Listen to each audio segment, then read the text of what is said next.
Irán rechazó una propuesta de alto el fuego. El petróleo saltó a $94, con el Brent superando los 100. El Kospi cayó un 6%. Japón, por su parte, un 3%. Los bonos subiendo con fuerza. Y en medio de todo ese pánico, Bitcoin subió. No cayó. Subió mientras todo lo demás se desplomaba. Eso no es normal. Y hoy vamos a entender exactamente por qué está pasando. Bienvenidos a Capa Cero.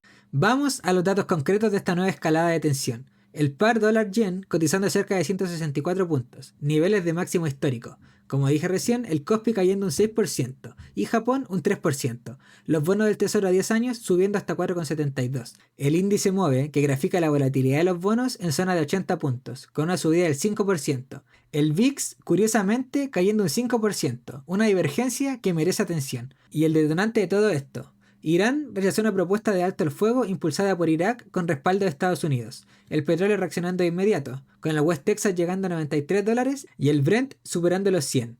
Aquí es importante recordar algo. Hace apenas unas semanas documentamos en este mismo canal que el petróleo rompía por debajo de los $70, como parte de una tendencia de desinflación que confirmamos con múltiples datos macros. Esta nueva escalada geopolítica revierte temporalmente esa tendencia. Ahora, para entender por qué Bitcoin se comporta de forma distinta al resto del mercado en este episodio concreto, hay dos piezas que hay que analizar por separado: la señal diplomática oculta detrás del rechazo y el patrón de desacoplamiento que ya vimos en Bitcoin meses atrás. Primero, la señal diplomática. El hecho de que exista una propuesta formal de alto al fuego, respaldada por potencias como Estados Unidos y que haya sido presentada a través de un intermediario como Irak, es en sí mismo una señal que hay conversaciones activas ocurriendo en segundo plano. Un rechazo puntual no significa que esas conversaciones se hayan cerrado. Puede ser simplemente una fase de negociación donde ambas partes busquen mejorar condiciones antes de aceptar. De hecho, el propio mercado energético reaccionó reconociendo esto. El petróleo, tras el pico inicial de $94, bajó rápidamente hacia la zona de 89, en solo cuestión de horas, sugiriendo que el mercado no está descontando una escalada indefinida. Segundo, y esto es lo más importante, el patrón de desacoplamiento de Bitcoin. Bitcoin cotizando una banda entre casi los 66.000 y los 64.500, con pics nocturnos hasta los 65.800 dólares, subiendo mientras el Kospi, el SP500 y el Nasdaq caían y los bonos subían. Es un patrón que ya documentamos anteriormente en este canal. Recuerda la analogía de la carrera bajo la lluvia con mochilas que usamos hace semanas. Cuando el mercado se desapalanca en pánico, los activos con exceso de apalancamiento acumulado son los que sufren las caídas más violentas. Bitcoin, tras el proceso de limpieza que documentamos con la barrida de liquidez de Saylor, no tiene ese exceso de apalancamiento pendiente de liquidar. Por eso puede subir mientras otros activos, todavía cargados de posiciones apalancadas, corrigen con fuerza ante el mismo shock de noticias. Además, hay un precedente técnico específico que vale la pena mencionar. En marzo de este año, Bitcoin marcó una secuencia de mínimos crecientes, en zona de 60.000, luego 62.500 y luego en 63.000, justo antes de un movimiento alcista fuerte que llegó tras noticias de negociación geopolítica. La estructura actual, con Bitcoin manteniéndose firme en plena tensión, guarda cierta similitud con ese patrón, aunque esto no garantiza que se repita de la misma forma.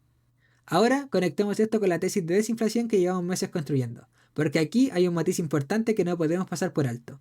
A pesar de este repunte puntual del petróleo por la tensión geopolítica, el diagnóstico de fondo sigue siendo el mismo que documentamos en los videos anteriores. Recuerda que llegamos a confirmar un IPC mensual de un menos 0,4%, un evento que según los datos históricos solo se ha repetido 5 veces en los últimos 20 años. Este tipo de dato no se revierte por una escalada geopolítica de corto plazo, aunque sí puede generar ruido temporal en los precios de energía. De hecho, la proyección de fondos sigue apuntando hacia recortes de tipos de interés significativos de cara al próximo año, con la posibilidad de que cualquier ajuste al alza que pudiera ocurrir en septiembre u octubre representara la última subida de todo este ciclo, no el inicio de uno nuevo. Hay un factor técnico adicional que explica parte de la presión reciente en los rendimientos de los bonos, y que no tiene que ver directamente con la guerra. El proceso de renovación de aproximadamente $670.000 millones en deuda durante julio. Cuando el Tesoro necesita renovar semejante cantidad de deuda en poco tiempo, genera un exceso de oferta de bonos en el mercado que presiona los rendimientos al alza, independientemente del contexto geopolítico. Es importante distinguir esta presión técnica de una señal de pánico inflacionario real. Mientras tanto, el sistema interbancario sigue mostrando total normalidad. El SOFR en 3,62%, por debajo del IOR en 3,65%, operando cómodamente dentro del rango oficial de la Reserva Federal, entre 3,5 y 3,75%.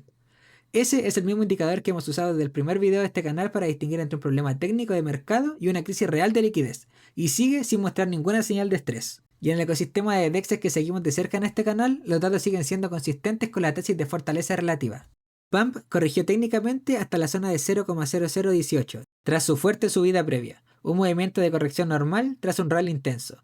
Y a pesar de su corrección de precios, sus fundamentales de ingresos siguen siendo firmes, generando un beneficio neto de 1,14 millones de dólares, superando incluso a Hyperliquid, que registró 1,06 millones en el mismo periodo. Y esto refuerza exactamente lo que documentamos en el video anterior. La brecha entre percepción de mercado y realidad de ingresos sigue siendo la historia central de Pump, independientemente de la volatilidad geopolítica del día. Niveles técnicos a tener en cuenta para los próximos movimientos, siempre y cuando el contexto se mantenga favorable, estaría en la zona de 68.000 a 70.000 dólares para Bitcoin, 2.000 a 2.100 dólares para Ethereum y 84 y 85 para Solana. Como siempre, estos niveles son técnicos de referencia, no garantías. Entonces, ¿qué nos llevamos hoy?